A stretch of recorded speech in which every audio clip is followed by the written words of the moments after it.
was working at KHJ, after a couple of years, obviously we could see the show was really taking off.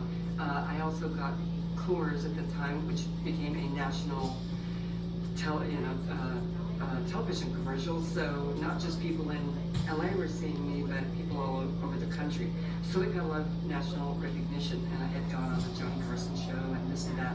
So for the first time, I was outside the LA market, and that was kind of how I began thinking, there's got to be a movie with Elvira involved, and kind of tell the story about who is Elvira, where did she come from, what is she? So we had to answer all those questions in the script, kind of. We wanted to keep them vague, or purposely vague, so we didn't pigeonhole the character into one thing. But yeah, it was just kind of a natural progression. And we were offered a television show by NBC. Brandon Tartikoff, the then president, who was a huge Elvira fan. He loved the character, and was such a brilliant and great guy. He was the last television executive with a sense of humor, as far as I'm concerned. Don't tell anybody else. But he was super funny, loved the character, and really got it, and really gave us free reign to do almost anything we wanted within the confines of the budget. And so it was brilliant. But I just, when they offered me the television show, I absolutely insisted that we do a film, that I wanted to do a film first. I said, I'm gonna go do a film, then I'll come back and do the TV show. You know, if somebody would offer me a film, TV show right now, I mean, I would be like, yes, please. We always wanted to make a movie. And during the 4th season of the nationally syndicated version of Movie Macabre, Brandon Tartikoff gave me a call. I've been doing a lot of business with him because several of my clients were on NBC shows. So Brandon calls up and said, would you be interested in doing a sitcom for NBC? And my heart starts, going pitter-patter. But in a 1980s Hollywood universe, once you were on primetime television, you were labeled a television star, and crossing over to movies was virtually unknown at that time. Now it doesn't matter; it goes both ways. But back then, it was a pretty significant line of demarcation. That once you were labeled TV, you were a TV star. No one wanted you in a feature film. So I discussed it with Cassandra, and we decided to pass. It was a very reluctant pass. It was extremely flattering. Wow, a sitcom on NBC. But we wanted to make a movie. So I called Brandon back and I said, just that. A few months went by, and Brandon calls up again. And he said, listen, I might have a solution to both our issues on this. It might be a win-win for both of us. I said, what is it?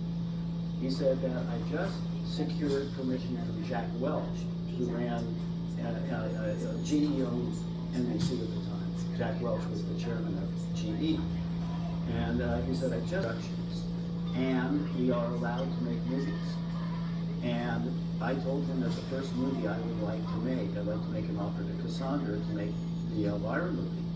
And I said, well, it's fantastic. He said, all I want from you is that once we stop making movies, whether there's 1 or 2 or 3 or 5, that you will give me, Brandon, NBC, the right of first refusal for the sitcom. I said, done, no problem. So NBC Productions funded in its entirety Elvira Mistress of the Dark. And then when the movie was in post, Brandon called me up and said, I really don't know anything about the movie business. Don't we need a distributor? And I said, yeah, that would be a good idea, Brandon. I said, do you want me to make a couple calls? And he said, well, our head of miniseries just moved over to a new company, a new mini major that is making some noise called New World Entertainment. What do you think of them? And I said, well, they're a good independent. They're kind of new kids on the block. They've got Michael Milk and junk bond money behind them. So, they're spending a lot of money. So that's how New World Entertainment became this worldwide distributor for Elvira Mistress of the Dark. We were both in the Groundlings together, the improv group The Groundlings, which is a litany of Saturday Night Live alumni from So anyway, we're in the Groundlings together, and she gets this gig as Elvira, hosting horror movies on Channel 9, which is really cool. And the guy who was writing the show, Larry Thomas, kept on referring to some character called the Breather, who would call up Elvira, and she'd say, yes, what is it, Breather? And all you'd hear is pant, pant, wheeze, wheeze on the phone, and, you know, she'd hang up on it. And then I was doing a character on the Groundlings named Robert Ferguson, who was this very greasy-faced guy with thick Coke bottle glasses. And she told Larry, this guy would be perfect to be the Breather. So I was put in a phone booth and shot separately, and then I would call up Cassandra, and of course I was like the creepiest guy in the world calling her up, and I would say, I got a good joke for you. Okay, what is it, Breather? Get off my phone. You know, it's just stinking it up. And tell her jokes like, hey, what's the last thing that goes through a fly's mind when he hits the windshield of a car? His butt. His butt.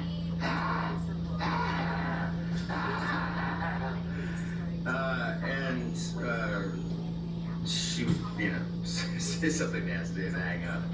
But I became the Breather on her show, and then I kept on like suggesting, well, we should do this, and you know, you could do this. And then she asked me to, along with Larry, help write the shows, which to me was really easy. You'd watch a movie, and then you just like think of like, oh, how she could riff off of